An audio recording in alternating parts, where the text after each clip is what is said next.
Hello audience. This video we're getting back to work on the Falcon. And found quite a bit to do actually. One problem this car has always had, which kind of bothers me, is the rear springs are worn out, which is compromising the ride height. Now, it wasn't really a problem back when I got this car because the front springs were worn out to the same amount. But after rebuilding all that, this car's had kind of a funny stance to it ever since, which has bothered me. I've since got new rear springs, but I've been putting off installing them because everything in the general area, like the differential, the trunk floor pan, that all needs a little something done to it. So I figured I'll do all this while it's apart, which is going to be a pretty involved job. So I at least wanted to get this car assembled and not have parts of that laying around all over the place, which I have. So let's get started.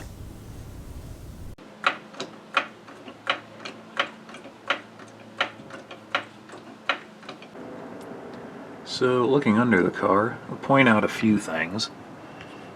Now, somebody has added a set of air shocks on this, probably to remedy this problem, which is a pretty good upgrade, but it doesn't quite work right. Now, I don't know if these are calibrated wrong or they're just not meant to work with worn out springs, but to get the ride height up where it should be, you gotta put at least about 80 psi in them. And with that much pressure, they don't even move, so it's like having no suspension. So I'm not sure what's going on with that. Another thing I'll point out looking under here is there doesn't seem to be much of any rust damage. Just a little bit of surface rust here and there, and it's not even all that dirty. Considering this car came out of the Midwest, this is actually pretty unusual. And looking towards the back of it, there doesn't appear to be any collision damage anywhere on it either.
After taking it apart, here's what I found. As for the springs, no point in really looking at them because I already decided on replacing them, and I already bought new ones. These appear to be identical to the originals, except they're quite a bit stiffer, which is good. That's a step in the right direction.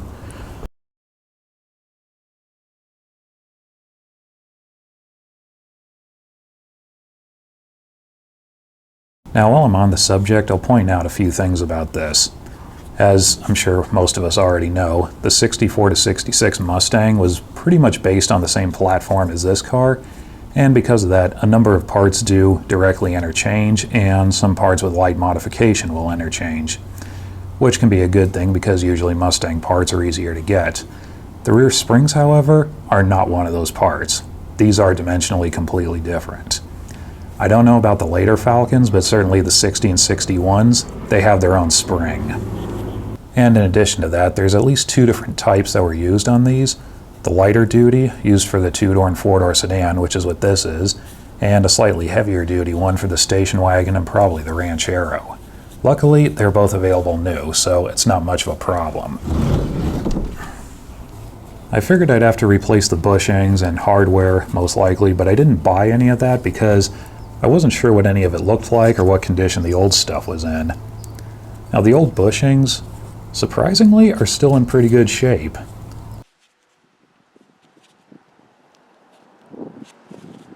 I mean, they're certainly not new, but they don't appear to have much dry rotting. They're not too worn out. After their age, I expected them to no longer exist. I mean, if they were not available new, I would reuse these without hesitation, but since you can get new ones, it'd be silly not to replace them. The hardware also is surprisingly in good condition. I mean, I didn't try too hard to save these, I just beat them out with a hammer, but in spite of that, there's not really much wrong with them. The shackle is the same way. It's got a little surface rust on it, but that's about it. So I might just clean these up and reuse them. The spring U-bolts, same story, not really much wrong with them, so I'll just clean them up and probably reuse them. So I'll have to go shopping for parts now and wait for them to show up, but in the meantime, there's plenty of other stuff to clean up on this. So now that I have it this far apart, what I think I'm going to do is take everything else off of this, take the exhaust system off, the brake lines, the brake cables, fuel line, and from about the transmission back, just scrape all this down best I can and brush some kind of rust neutralizing chassis paint on it so it looks clean.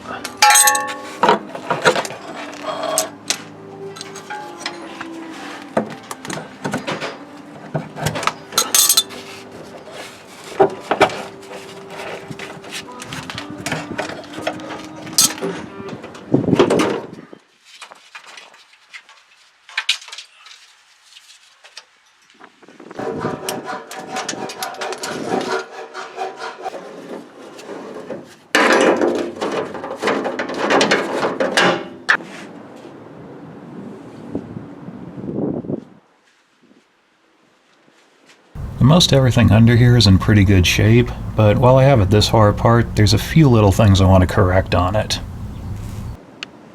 So the first problem is the seatbelt hardware, which is what this is. This has been added at some point. Now, at first, I thought this was factory original because it doesn't look like aftermarket hardware. It has the same rust buildup as the rest of the floor. And I figured it was spot welded on and it broke loose at some point and I was just going to tack it back on. But after doing a little research, it looks like these cars didn't even have seat belts originally. Which makes sense because this was 1961. And in addition to that, if we look at the drive shaft tunnel, there's one hole for the middle of the seat belts, and there's no imprint where any plate ever used to be welded on. Now at this point, I'm not entirely sure if I'm going to use seat belts on this car, but if I did, I'm probably going to configure them differently from the way they're done now. So I'm probably just going to take the hardware out and weld the holes up. And just from crawling under it right now, I noticed a couple of small dents in the floor pan. They're not hurting anything, they're not in the way of anything, but they kind of bother me. I don't know if I'm going to try and fix them or not. Looking towards the back of the car, there's these plastic clips that have been added to hold the hose for the air shocks. So extra holes have been added for those, so I'm going to remove those and try to weld those up.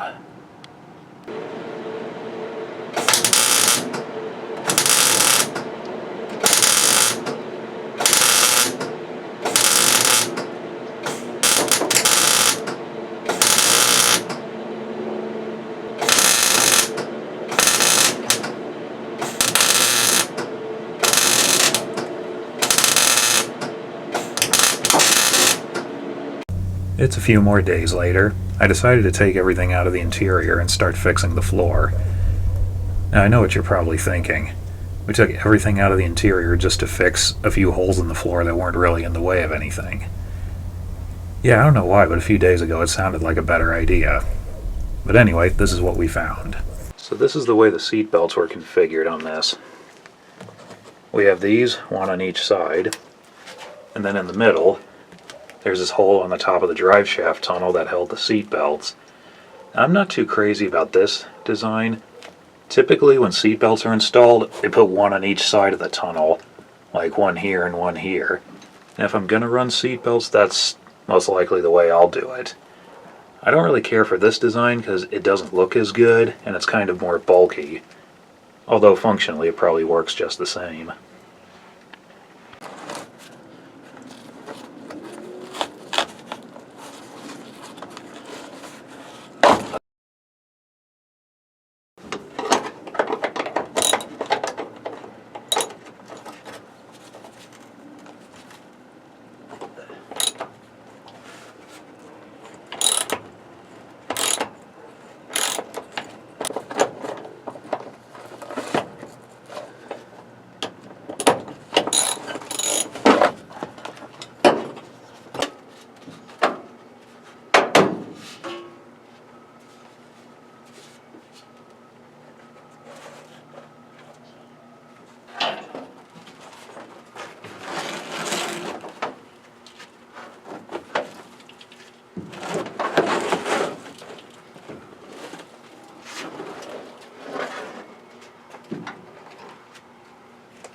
Now, this is the first time I've ever had the floor mat out of this, and most of it looks pretty good. A lot of the floor still has the original paint on it. This is the only real problem I found. On the left side footwell, this is where the seat belt was installed, and it looks like water's been getting in here because it's got a bit of rust damage.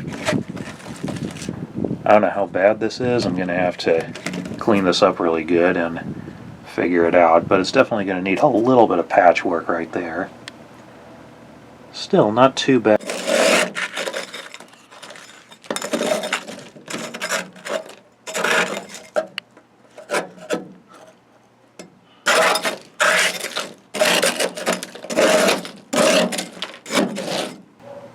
So after just scraping it down a little bit, it doesn't look too bad. Now this big layer that was coming off of it, this is not really the steel on it. This is like tar or something they used for insulation on the floor. Because I kept scraping it back further and further, and there's clean metal underneath it here. There's still some rust damage around here, but it's not too bad. I think I might just have to patch this one little area and we can get away with that.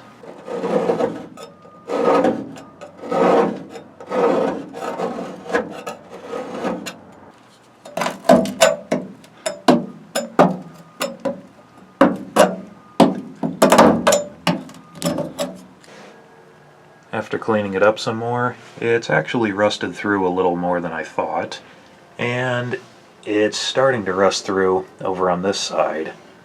So this is going to need a little more than a small patch panel. There is some good news though. After finding that out, I peeled everything off the right side floor, and there's nothing wrong with it. A little bit of light surface rust here and there, and nothing else. Pretty much like brand new. Well, that's somewhat of a disappointment. We've gone from replacing the rear springs to now we have to repair rust damage. But then again, that's normally the way it is in restoring an antique car. Now, I'm not sure what I'm going to do with it right now. Worst case scenario, I might have to remove the entire footwell on that side and replace it. But even so, that's not really that big of a problem. I've repaired a lot worse than that. And still, for a car from the early 60s, it's still not too bad. It is somewhat disappointing though after telling everyone that this car has no rust damage whatsoever. Now while I've been doing all that, some of the parts started showing up. I have new spring bushings. The U-joint was completely worn out, so I got a new one. New shock absorbers, and I got rust encapsulator from Eastwood.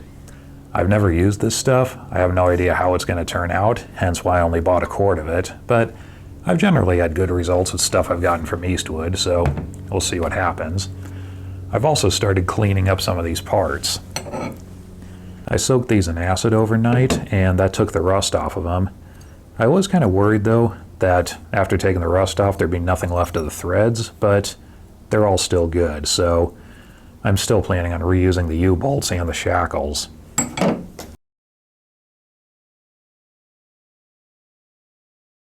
Anyway, that's it for now.